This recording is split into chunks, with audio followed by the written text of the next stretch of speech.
Before we start, please don't forget to like and subscribe. It was a Tuesday, just one of those slow-burning, ordinary evenings in our small Denver kitchen. The kind where the dishwasher hums in the background, and the smell of tomato soup fills the air. Nothing out of place, until I noticed Emily, hunched over the kitchen table, scribbling in that little black diary of hers like it owed her money. I walked over and leaned on the chair beside her. "What's that?" Another day of venting about how I load the dishwasher wrong. She didn't even smile, just covered the page with her hand and snapped the book shut like a bear trap. "Jake," she said sharply, "don't." I blinked. "Okay, easy. I was joking." She stood up fast, holding the diary to her chest like it was something sacred. "It's not funny. That's private." "Private?" I scoffed. It's a notebook. You're writing 3 feet away from me in our kitchen, not locked in some vault." Her face twisted. "I'm allowed to have things that are mine, Jake. Not everything is up for you to poke at." "Poke at?" I repeated, a chill crawling into my voice. "Is that what I do now? I poke at you?" "You're always watching," she shot back, stepping away. "You hover. You ask these little questions and act like you're just being sweet, but really you just want to know everything. Every thought, every move, every feeling. I'm your husband." I snapped. "You're damn right I want to know what's going on in your head when you've barely looked me in the eye all week." Her hands trembled slightly, but she didn't back down. "Because I don't want to talk, Jake. I don't want to be interrogated every time I sit down to think." "This isn't thinking, Emily. You're hiding." That's when her eyes turned cold. "Hiding?" she repeated, voice low. "You think I'm hiding because I want a space for myself?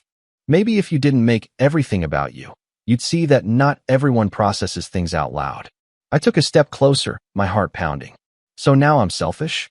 For caring? For asking why my wife shuts down any time I reach for her?" "You don't care, Jake. You just want control," she said. "That's what this is about. You feel me slipping, and you're panicking like you can fix it with questions." I froze. Her words sliced cleaner than any yell ever could. She turned toward the hallway, still clutching that diary like it might dissolve if she let go. "This is my space," she said again, more quietly this time. "Stop trying to take it from me." Then she walked out.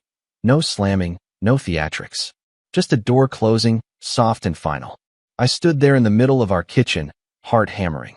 Our kitchen, the same one where we used to slow dance while pasta boiled, where we spent late nights laughing about bad movies and pouring second glasses of wine. It felt colder now, smaller, like even the walls were picking sides.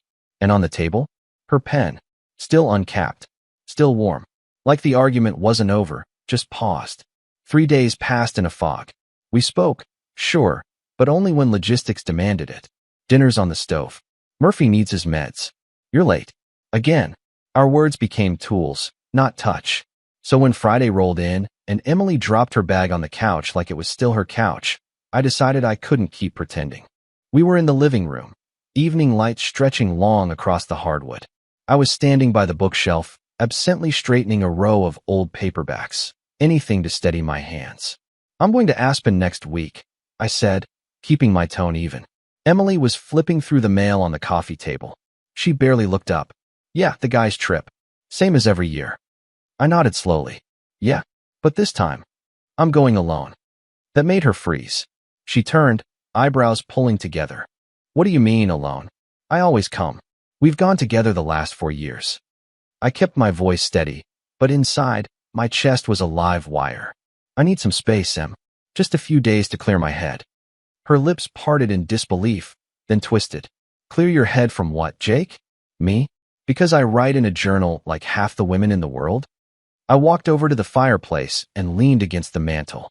"Don't twist it. This isn't about the diary. It's about how I haven't felt like your husband in weeks." She stood now, arms crossed. "That's not fair. Neither is living in the same house and feeling like I'm one knock away from being shut out," I said. "You treat me like I'm some stranger who accidentally moved in." Emily scoffed. "Because I asked for privacy? Because I didn't want you snooping through pages meant for me? You acted like I was invading a crime scene." I shot back. "You slammed the door on me like I crossed some sacred line." She stepped forward, eyes flashing. "Because it is sacred. It's where I process things, Jake. Not everything I feel needs to be written in your notebook, too." I let out a breath. "You're allowed your thoughts. I'm not asking for a transcript. But don't lie to me and call it normal when we both know something's off. Emily was quiet for a moment. Her voice dropped lower. You think I'm lying? I met her eyes. I think you're hiding something. She didn't deny it. Instead, she turned and paced toward the window, her hands clenched at her sides. I can't believe you're doing this, she whispered. Just running away instead of talking it out. I'm not running, I said. I'm hitting pause before something breaks that can't be fixed. She turned sharply. Jake, you're making this into something it's not. I raised an eyebrow. Then tell me what it is. Her silence filled the room like fog. She blinked fast and looked away. It's just stuff I've been thinking about. That's not an answer, Emily. Well, it's all I've got right now. The room went quiet again.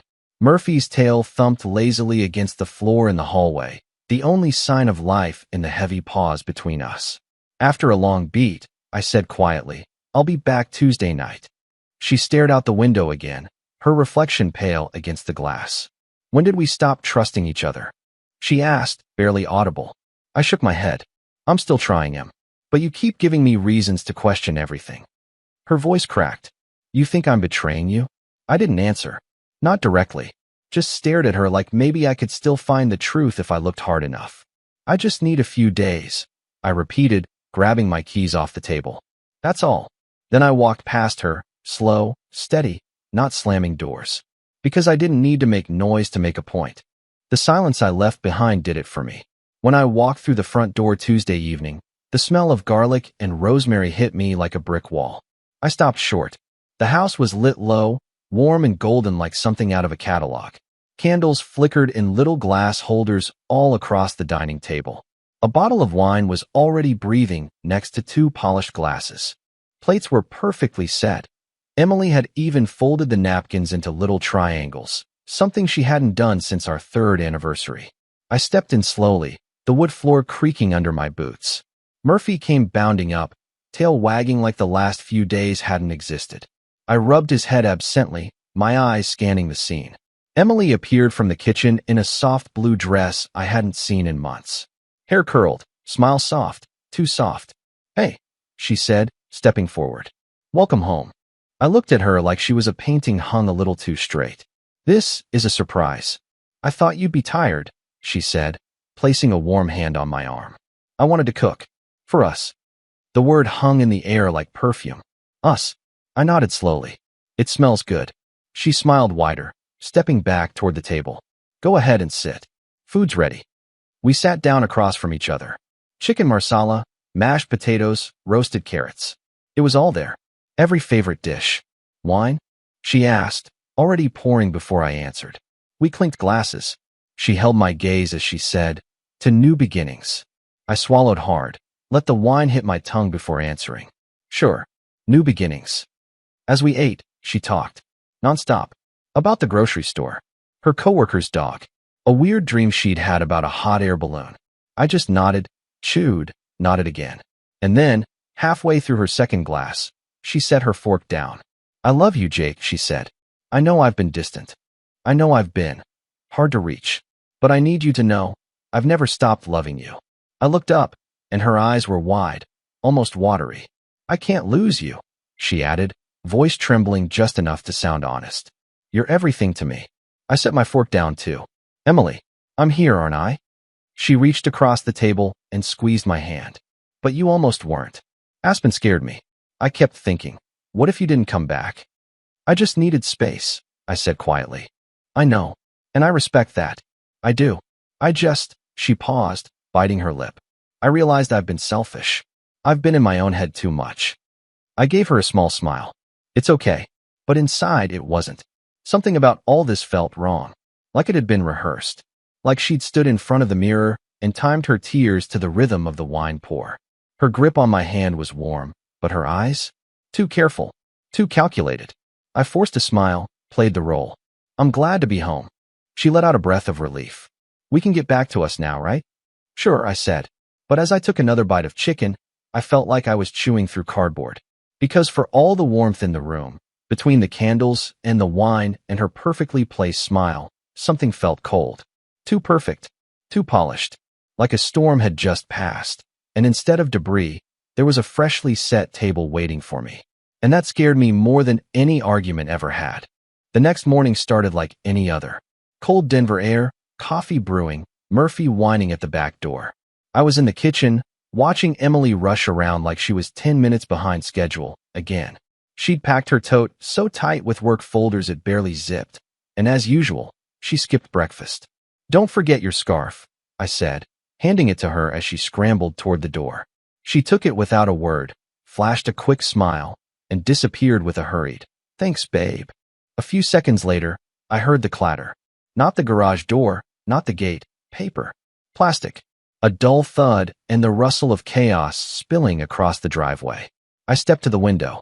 Emily was crouched beside her car, frantically gathering papers and folders from the pavement. I spotted the corner of her black diary peeking out from beneath a binder, like it had tried to escape but didn't make it far. She grabbed everything in a rush, stuffing it all back into her tote. The diary went in last. Then she threw the bag in the passenger seat, slammed the door, and sped off like nothing had happened. I stood there frozen for a second. Then I walked outside. The driveway was quiet now, scattered with a few loose leaves and a single fallen pen. But my eyes were locked on the spot where that diary had landed. It was still there. She'd missed it. I bent down, picked it up slowly, holding it like something sacred. Or maybe something cursed. I glanced around. No neighbors in sight. Just the hum of distant traffic and the cold press of morning air. I took it back inside, sat at the kitchen table, and opened it. Page after page. Her handwriting, neat and quick, like she couldn't get the words down fast enough. I didn't even have to search. The pages opened to where she had been writing most recently. There it was. Dreamt about him again. Same apartment, same smell. It felt so real. We sat on the couch, knees touching, just like before. He asked if I ever missed the way things were. I lied. I told him no. But God, I did. Next page. He still knows me better than anyone. Even Jake doesn't ask the right questions anymore. I blinked. My pulse thudded in my ears. I flipped another page, hoping, no, begging, to find something mundane. Grocery lists. To-dos. A harmless rant about work. But no. There it was, in her unmistakable cursive. Spend a night with my ex. That line didn't just sit there. It stared back at me like it knew exactly what it had done. I leaned back in my chair, the diary still open in my lap. Everything around me disappeared. The clock ticking, the kettle steaming, Murphy whining for breakfast. None of it touched me. I pulled out my phone, hands steady in a way I didn't expect. Click. A photo of the page. Click. Another. The page before. And the one after. I attached the images to an email. To Richard Maddox, attorney subject, private matter body. Need to discuss this. Attaching files. Keep this between us. Then I sent another text to a number I hadn't used in months. Marcus Dell, a local private investigator a friend once used for a custody case. Hey, Jake Nolan. I need discreet surveillance. Let's talk today. I stood slowly. My body moved without thinking, like it had taken over for my heart. I gently returned the diary to where it fell, just beside the garage door, next to a cracked leaf. Like I hadn't touched it. Like I hadn't just watched my marriage implode without a single scream. And then I got in my car and drove, not to work, not to coffee, just away. Because when trust breaks, it doesn't shatter loud. It cracks quiet, like a bone inside your chest you didn't even know could break. The house felt hollow that night, like it had been drained of something essential. Maybe sound, maybe trust. I sat on the edge of our bed, phone in hand, scrolling through messages from the private investigator. Marcus had already replied, efficient as ever. Said he'd start surveillance tomorrow. Attached a list of known addresses linked to the name in Emily's diary, Trevor R. Martin. That name stuck in my mind like a thorn. I didn't recognize it at first.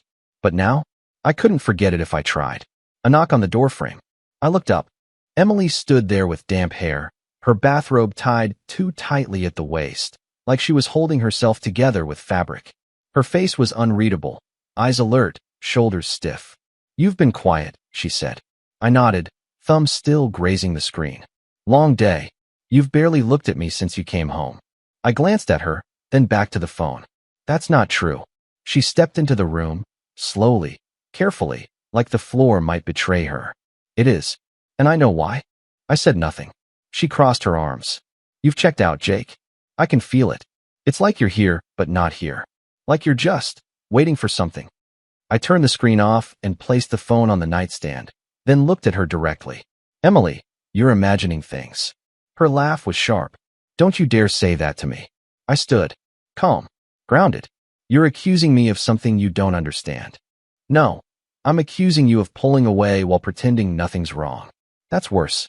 Emily, I said, voice low, not everything is about you feeling cornered. Maybe I'm just tired. She scoffed. No, you're calculating something. I can see it in your face. You think I don't know what silence looks like? I stepped toward the bathroom, pausing in the doorway. You're not the only one allowed space, remember? She followed me a few steps. Are you hiding something? I didn't turn around. I don't have the energy for a cross-examination. Her voice hardened. So now I'm interrogating you? I didn't say that. You didn't have to. I turned slowly, meeting her eyes. Emily, if you've got something to say, say it. If not, I'm taking a shower. She stared at me, jaw clenched like she was holding back words sharp enough to wound. But she said nothing. I stepped into the bathroom and shut the door behind me. Water roared from the faucet. Steam rose quickly, but nothing washed away the feeling that we were both circling something we could no longer name. Back in the bedroom, I could hear her pacing. 1 step. 2. Stop. Then again. She wanted to know what I was thinking. She wanted me to say something reckless. To explode.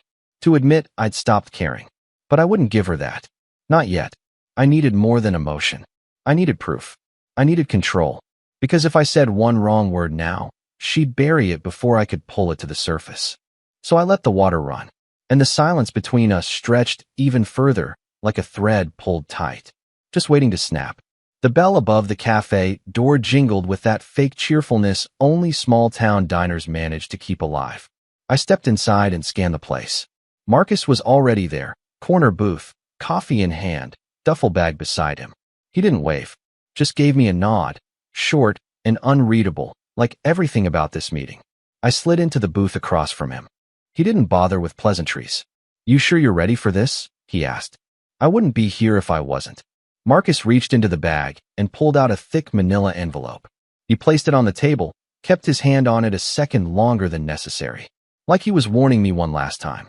She's been busy, he said. And not just in her head. I didn't reply, just took the envelope, opened the clasp, and pulled out the first photo. It hit like a punch to the ribs. There she was, Emily, laughing, full smile, arm hooked through the elbow of a man I didn't recognize immediately. They were standing outside a townhouse with blue shutters. She wore the scarf I bought her last winter. He had his hand resting on the small of her back like it belonged there. Trevor. I flipped to the next one. Another angle. This time, her hand was on his chest, mid-laugh, like he'd just said something that made her feel young again. Next photo. Different day. Same address. She was arriving mid-morning. No bag, no work ID lanyard. Just her, a coffee in one hand, and what looked like a pastry in the other. Her expression? Peaceful. Relaxed. I looked up at Marcus. She told me she was at the office. He nodded. She wasn't. She skipped out early 3 times in the last 2 weeks. All 3 visits were over an hour long. I turned the page. Printed logs. Dates. Times. License plate timestamps. Photos at the entrance of Trevor's complex. Receipts from a nearby deli. 2 iced coffees. One with almond milk, hers. It was all there. Clean. Precise. Undeniable. What else? I asked, voice flat. Marcus sipped his coffee before answering. She's careful. Doesn't stay overnight. No hotels. No obvious public displays. But the intent? It's written all over her. I stared down at the last photo. They were seated on a park bench, facing the lake. Her head rested on his shoulder. His hand was in her hair. No words in the world could twist that into innocence. I slid the papers back into the envelope and pressed it closed. It didn't feel like heartbreak. It felt like strategy. Like I was watching a plan unfold that I wasn't supposed to see until it was finished. Marcus broke the silence. You want me to keep going? I shook my head. No, I've got what I need. He studied me for a second. You're taking this, well. I met his eyes. Because she didn't make a mistake. He raised a brow. This wasn't a moment of weakness, I said. This was planned. She didn't fall into something. She chose it. Over and over again. I stood, envelope in hand, and placed $100 bill on the table. Thanks for your time. Marcus gave a short nod. If you need more, I've got eyes ready. I turned toward the door. I won't. The next move's mine now. Outside, the cold slapped me hard. The kind of wind that doesn't care how much you're carrying. I walked to my car with a different weight in my chest. Not confusion. Not sadness. Clarity. And under it, something colder. Not fury. Not fire. But something worse, resolve. Still here? Give this video a like, it really helps. That evening, the house was quiet. The kind of quiet that feels arranged. I stepped through the front door and immediately sensed something was off. There was no dinner on the stove, no music playing from her phone, no lazy TV hum from the living room. Just the hollow sound of a suitcase zipper being pulled shut. I followed the sound upstairs. She didn't hear me at first. She was kneeling by the bed, folding a sweater and placing it carefully on top of an already full suitcase. Her travel bag was on the dresser, toiletry kit open. She was dressed in a loose cardigan and jeans, hair in a ponytail, face calm. A practiced calm. Emily looked up, startled. Hey. She hesitated, standing. I was going to text you. Yeah. I asked, stepping into the room. About what? I'm going on a girls' trip. Last minute. Brittany invited me. Her cousin's lake house outside Boulder. She said it too fast. Her hands fidgeted with the zipper. Didn't mention it earlier, I said, voice even. It just came up, she replied, forcing a smile. I figured with you being busy and everything. I nodded, letting the silence stretch. I looked down at her suitcase, then back at her. Don't forget your letter of wishes. The color drained from her face. What? The diary, I said simply. Page 76, bottom line. Spend a night with my ex. Her mouth opened slightly, but no words came out. I walked to the window and pulled the curtain aside, watching the street below.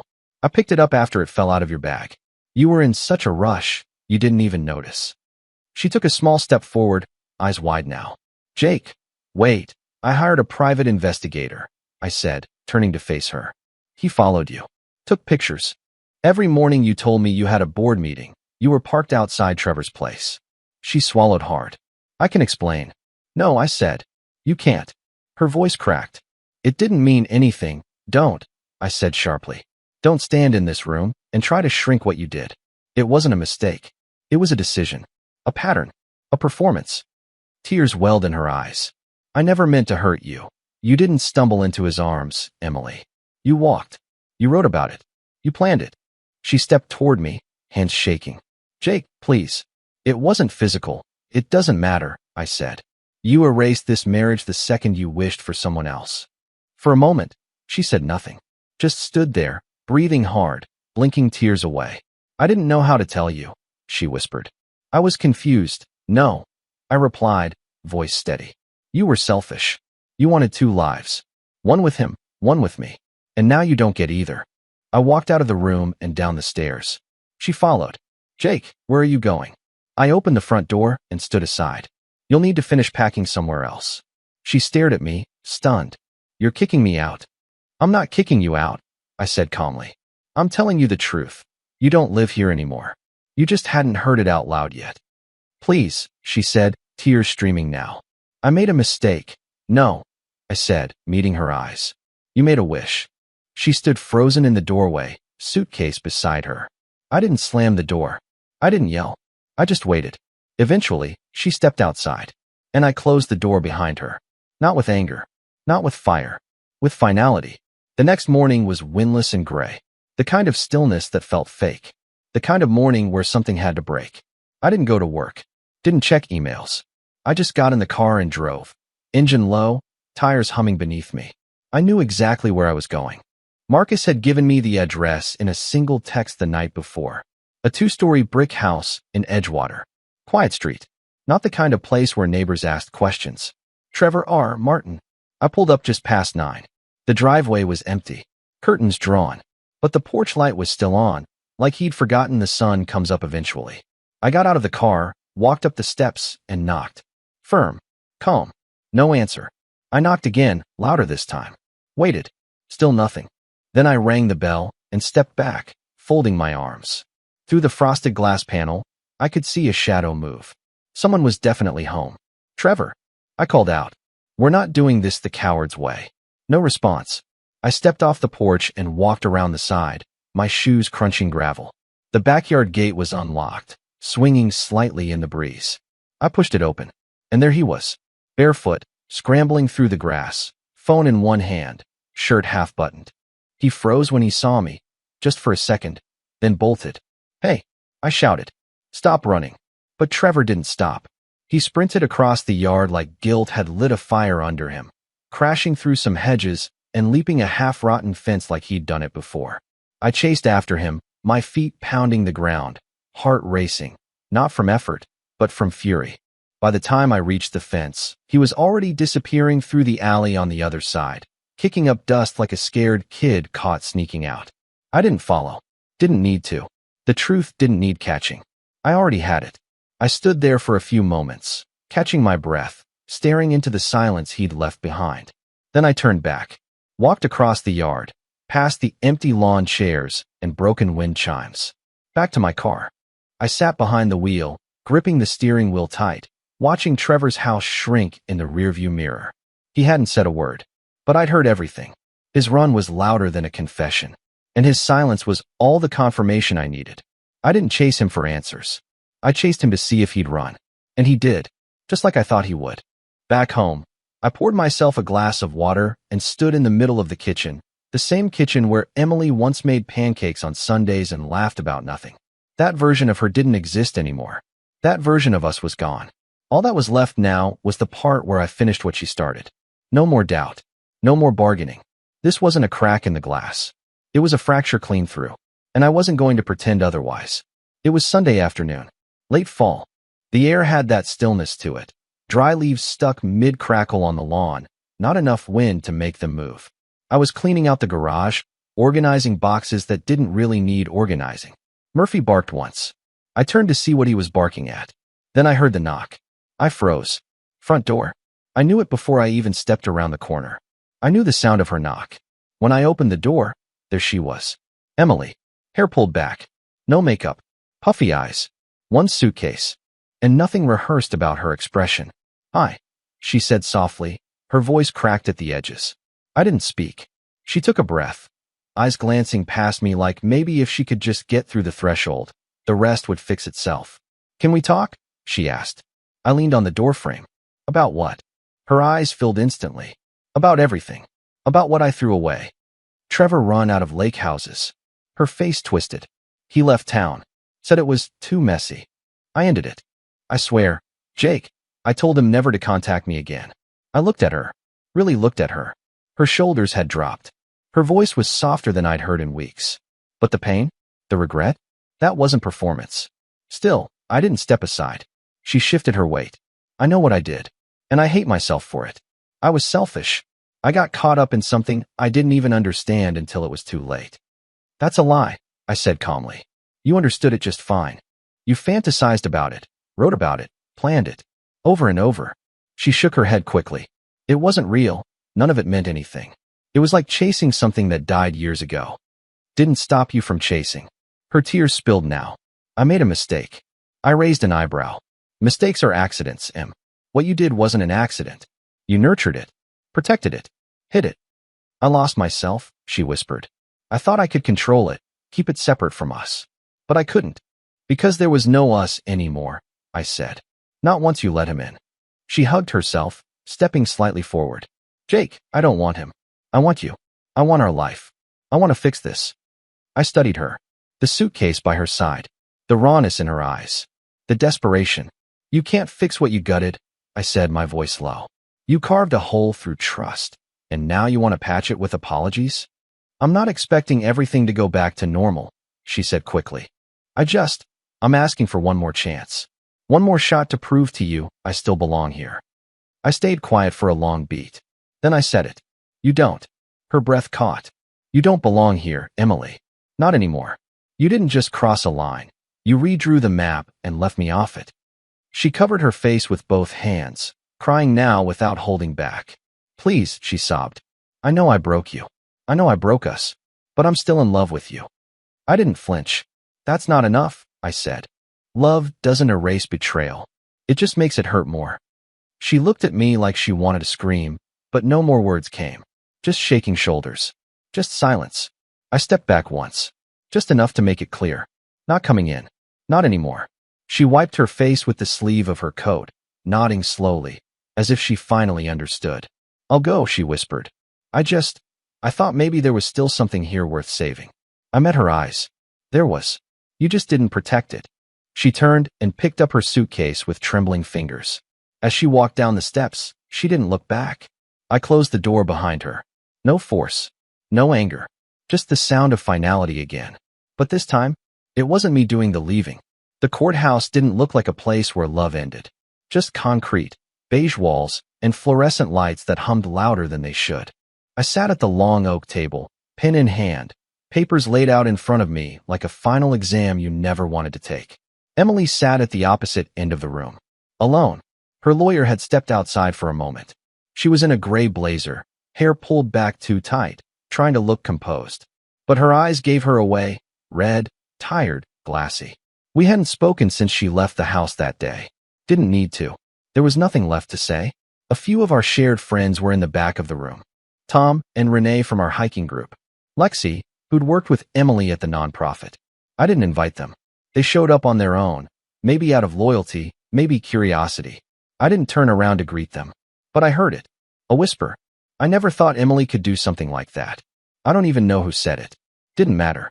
She heard it too. Her shoulders stiffened. Her eyes dropped to the floor. The judge cleared his throat and began reading through the settlement terms. Standard procedure. Division of property. No kids. No drawn-out battle. Just the paperwork left. Emily's attorney returned and handed her the pen. She didn't look up as she signed. When it was my turn, I didn't hesitate. My signature came out cleaner than I expected. No shaking hands. No second-guessing. Just a full stop at the end of a sentence I didn't write, but one I was choosing to finish. The judge nodded, collecting the documents. You're both officially divorced. Proceedings are closed. That was it. 8 years of marriage reduced to a few clicks of a stamp and an even colder next case. Emily stood slowly. She didn't look at me as she gathered her things. But I looked at her. Not with anger. Not with sadness. Just clarity. She walked out without a word, her heels echoing on the tile until the sound faded completely. I stayed seated for a moment. Not because I needed to, but because I could. Because I wasn't carrying her weight anymore. 3 days after the divorce papers were stamped and filed, I got a text from a number I hadn't seen in a long time. Lauren, hey, I heard what happened. I'm sorry. If you ever need company or wine, my patio still works. No pressure. I remembered her immediately, Emily's college friend. The one who always showed up at our dinners with thoughtful gifts and better stories than anyone else in the room. She and I had always gotten along, maybe too well, but the line was never crossed. Not even close. I stared at the message longer than I should have. Then I typed, wine sounds good. That evening, I drove to her place, small brick house on the east side with a lemon tree trying to survive the Colorado air. Her porch light was on. The smell of rosemary and something grilled lingered in the breeze. Hey stranger, she said as she opened the door. She was in jeans and a thick cardigan, barefoot, glass of wine already in hand. I smiled. Still drinking Pinot Noir? She grinned, still pretending to know the difference. We sat on her back patio under a string of dim lights. A record played softly through her speakers, Billie Holiday, I think. There was something peaceful about it, something I didn't realize I needed. She poured me a glass. You look lighter. Is that weird to say? I shrugged. Maybe, but it's not wrong. We talked for a while. Nothing heavy, just catching up. Her new job, a dog she was thinking about adopting, the fact she'd learned how to bake bread during lockdown but still couldn't get it to rise. Eventually, the conversation slowed. Then she said it. You didn't deserve what happened. I looked down at my glass, swirled the wine slowly. It's over now. She nodded. Still, people always say they're surprised. But I wasn't. That made me glance up. I saw the way she looked past you, Lauren said quietly. The last couple years. It was like she wanted a different life, but didn't want to admit it. I let that settle. She wasn't the only one who noticed, I said. Lauren smiled, just a little. You ever think about what comes next? I shrugged. Every minute. She lifted her glass. To unexpected chapters. I lifted mine to meet hers. To better ones. We clinked gently. The silence that followed wasn't heavy. It was calm. Her eyes lingered a little longer than before. And for the first time in a long while. I didn't look away. And that was the end of my story. Emily said it was just a mistake. She begged, cried, and said Trevor meant nothing. But she still chose him, more than once, behind my back. So tell me this. Do you think she truly deserved another chance, or did she get exactly what she earned? Drop your answer in the comments. I really want to hear what you think. And if this story hit you anywhere deep, make sure to like and subscribe. There's more to come.